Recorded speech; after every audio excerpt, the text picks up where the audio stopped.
Bismillah. Assalamualaikum warahmatullahi wabarakatuh.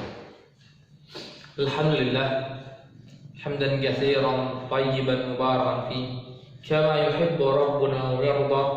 Asyhadu an la ilaha illallah wahdahu la syarika lah wa asyhadu anna Muhammadan abduhu wa rasul sallallahu ala alihi wa sahbihi wa sallam tasliman mazidah. Ya masyaallah muslimin rahimani wa rahimakumullah. Rasulullah sallallahu alaihi wasallam bersabda dengan sanad yang menyambung kepada Imam Bukhari rahimahullah taala, dan Imam Bukhari kepada Anas bin Malik radhiyallahu anhu di hadis nomor 128. An Anas bin Malik radhiyallahu anhu, dari Anas bin Malik radhiyallahu anhu, anna Rasulullah sallallahu alaihi wasallam qala li Mu'adz bin Jabal. Rasulullah sallallahu alaihi wasallam kepada Mu'adz bersabda kepada Mu'adz bin Jabal radhiyallahu anhu, sahabat yang mulia yang paling tahu halal dan haram, sebagaimana tazkiyahnya, rekomendasinya Rasulullah sallallahu alaihi wasallam kepada Mu'adz bin Jabal. Maka bersabdalah Rasulullah SAW kepada Mu'adz bin Jabal dan berkata, "Ma min ahadin yashhad," dan barang siapa di antara kalian yashhad anna la ilaha illallah, bersaksi bahwa tidak ada Tuhan yang berhak disembah kecuali Allah Subhanahu wa taala, wa anna Muhammadan abduhu wa rasul, wa anna Muhammad, sesungguhnya Muhammad adalah hambanya dan juga rasulnya, utusannya, sidqan min qalbi, jujur benar dari hatinya, maka illa haramahu Allahu 'alan nar, maka Allah Subhanahu wa taala mengharamkan kepada dia api neraka. Ya, sungguh besar fadilah syahadatain, sungguh besar fadilah dua kalimat syahadat. Maka Allah haramkan baginya neraka, maka dia akan masuk surga. Di sini para ulama mentafsirkan dua, mengharamkan yaitu pertama abadian, atau yang kedua memang dia tidak masuk neraka sama sekali. Karena ahlu tauhid yang mereka melakukan dosa-dosa besar, maka kemungkinan mereka diazab oleh Allah Subhanahu wa taala terlebih dahulu dari neraka, baru kemudian dimasukkan surganya Allah Subhanahu wa taala. Berarti pengharaman di sini maksudnya haram untuk masuk neraka abadi atau awaliyah. Diharamkan masuk neraka pada awalnya, berarti maksudnya dia masuk surga langsung dia masuk surganya Allah Subhanahu wa taala. Bagaimana hambanya tauhid yang selalu taat meninggalkan dosa-dosa besar, maka dia akan masuk surga Allah Subhanahu wa taala langsung tanpa masuk ke nerakanya Allah Subhanahu wa taala. Tapi bagi orang yang melakukan dosa besar, bisa jadi Allah Subhanahu wa taala ketika tidak mengampuni dosanya, dia akan dibawa ke nerakanya Allah untuk dicuci terlebih dahulu, dan kemudian dimasukkanlah kepada surganya Allah Subhanahu wa taala. Ini menunjukkan fadilah syahadatain begitu besar. Dan ingat, di sana Rasulullah sallallahu alaihi wasallam menambahkan sidqan min qalbi, jujur dengan hatinya. Janganlah di antara kita ketika kita mengucapkan la ilaha illallah wa anna Muhammadar Rasulullah sudah cukup tanpa ada pembenaran dalam hatinya, tidak cukup. Karena keimanan itu membutuhkan tiga hal. Yang pertama, membenarkan tasdiqan bil qalb, membenarkan dengan hati. Terus yang kedua, wal amalu bil lisan, wa qaulun bil lisan, dia mengucapkan dengan lisannya. Dan yang ketiga, wal amalu bil jawarih, dia melakukan dengan anggota badannya. Yazidu bi ta'ah wa yanqus bil ma'siyah. Iman tersebut bisa bertambah dan juga bisa berkurang. Bertambah dengan ketaatan dan berkurang dengan maksiat. maka tidak cukup. Janganlah di antara kita, karena kita pernah mendengar man kana fi akhir kalami la ilaha illallah dakhala jannah. Maka orang-orang berkata, sebagian manusia berkata, maka kalau seandainya orang sudah berkata la ilaha illallah, cukup baginya. Cukup dari dua hal, enggak perlu mengucapkan anna Muhammad Rasulullah. Atau yang kedua, mujarrad cuma hanya berkata la ilaha illallah dia masuk surga, tanpa membenarkan dalam hatinya, tanpa dia mengamalkan konsekuensi dari keimanannya. Cukup perkataannya maka dia masuk surga dan imannya akan tetap. Bukan orang-orang munafik. Bukankah orang-orang munafik di zaman Rasulullah SAW mengucapkan juga karena takut kepada Rasulullah. Dia mengucapkan la ilaha illallah wa anna Muhammadar Rasulullah. Tapi iman yang perkataan tersebut tidak membuahkan keimanan karena tidak diamalkan dengan anggota badannya. Hanya cuma perkataan saja dan hatinya tidak membenarkan. Maka tidak cukup. Yang pertama, tidak cukup cuman hanya mujarrad, cuman hanya sekedar ucapan di lisan kita tanpa membenarkan dari hati, tanpa melakukan dengan anggota badan. Dan juga yang kedua, hadis tersebut man kana fi akhir kalami la ilaha illallah, tidak menafikan untuk syahadat kepada Nabi Muhammad sallallahu alaihi wasallam. Karena ghalibnya hanya menyebutkan secara ghalib Rasulullah SAW ketika itu, ghalibnya orang yang sudah percaya Allah, dia akan pasti mengikuti sunnah Rasulullah sallallahu alaihi wasallam. Tapi tetap syahadat itu adalah dua. Dan nanti jangan ada berpikir, banyak ada sekarang, ada yang tadi menganggap iman cuma hanya khusus dengan lisan, cukup dengan lisan.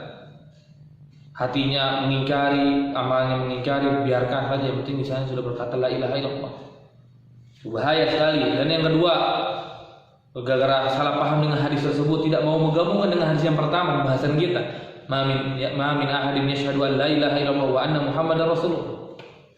Atau yang kedua ini, tidak mau mengakui Nabi Muhammad SAW adalah utusan Allah Subhanahu wa Ta'ala.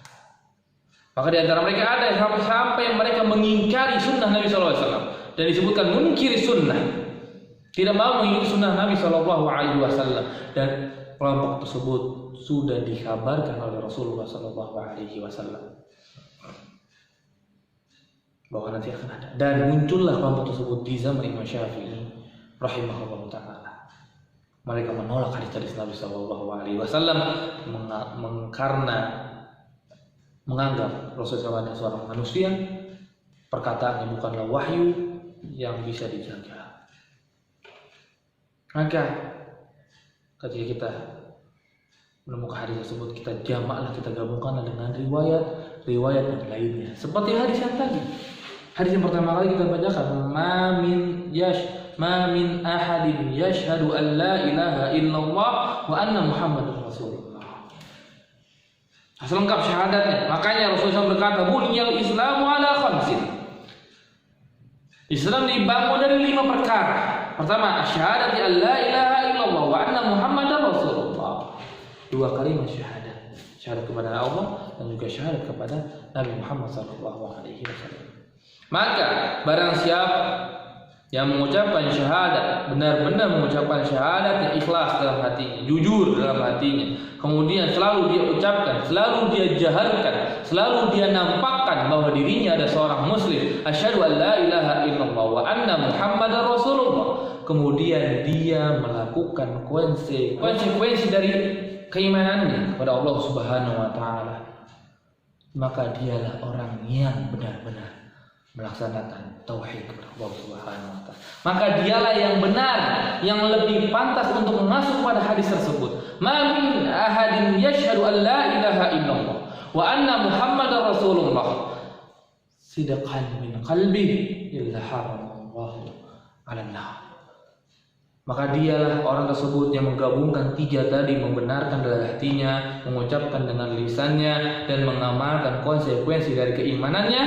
Maka mereka, orang inilah yang lebih berhak untuk mendapatkan surganya Allah Subhanahu wa Ta'ala, atau lebih berhak mendapatkan diharamkannya neraka bagi dirinya.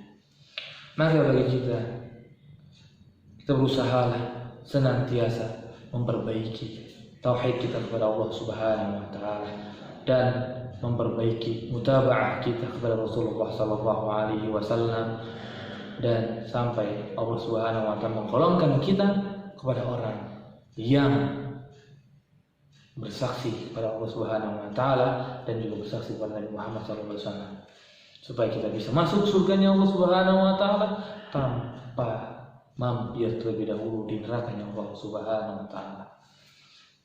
Dan tauhid ini, syahadat ini dijadikanlah perkara yang pertama kali diperintahkan oleh Allah Subhanahu wa taala.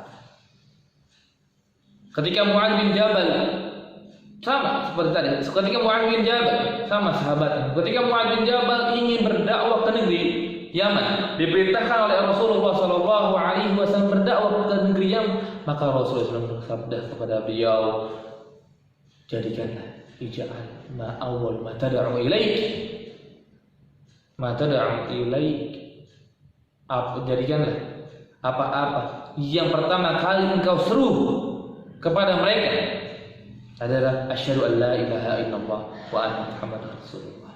Permasalahan syahadat, permasalahan tauhid kepada Rasulullah, tauhid kepada Allah Subhanahu wa taala dan mutaba'ah kepada Rasulullah sallallahu alaihi wasallam. Ini adalah perkara yang sangat penting. Dua-duanya harus digabungkan. Syahadat kepada Allah dan syahadat kepada Nabi Muhammad sallallahu alaihi wasallam. Tidak boleh kita pisahkan. Oh, saya cuma syahadat kepada Allah. Saya cuma hanya bersaksi Allah lah Tuhan yang tidak berhak, yang Allah Tuhan yang berhak diibadahi. Tidak ada Tuhan selain Allah Subhanahu wa taala yang berhak diibadahi. Tapi kita tidak bersaksi bahwa Nabi Muhammad SAW adalah utusannya, maka kita bukan seorang muslim. Sebagaimana dahulu Abu Sufyan sebelum berimannya, ketika diajak oleh paman Rasulullah SAW Abbas untuk bertemu kepada Rasulullah SAW untuk bersyahadat, tapi ketika itu Abu Sufyan berkata, aku bersaksi tidak ada Tuhan yang berhak disembah kecuali Allah Subhanahu wa taala, tapi aku tidak bersaksi bahwa dirimu ada seorang nabi dan rasul. Maka ketika itu Abu Sufyan belum dikategorikan seorang muslim, maka Abu Sufyan pergilah pulang. Maka ketika di jalan ketemu oleh Abbas yang mengajak Abu Sufyan untuk bersyahadat kepada Rasulullah SAW. Taunya Abbas mendapati Abu Sufyan tidak bersyahadat kepada Rasulullah SAW. Maka ketika itu Abu Sufyan dipukullah oleh Abbas, dan akhirnya hilanglah fitnah-fitnah, pemikiran sesatnya Abu Sufyan, dan kemudian Abu Sufyan kembali kepada Rasulullah SAW dan mengucapkan asyhadu an la ilaha illallah wa anna muhammadar rasulullah. Barulah setelah itu seorang muslim. Barulah setelah itu Rasulullah SAW berkata kepada Abu Sufyan, man dakhala baita Abi Sufyan fahuwa amin. Ketika Fathu Makkah, barang siapa yang masuk kepada rumahnya Abi Sufyan, maka dia akan selamat.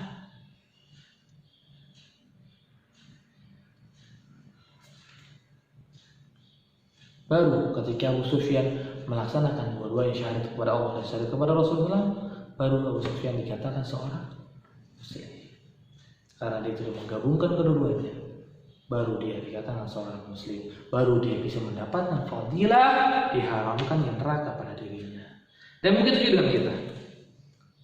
Kita harus menggabungkan tauhid kita kepada Allah Subhanahu wa taala dan mengakui Rasulullah SAW menjadi seorang hamba dan rasul, dan kita harus mengikuti Rasulullah sallallahu alaihi wasallam.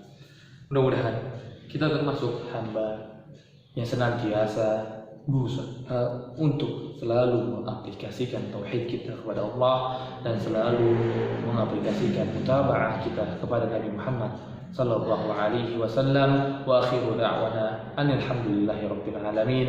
Assalamualaikum warahmatullahi wabarakatuh.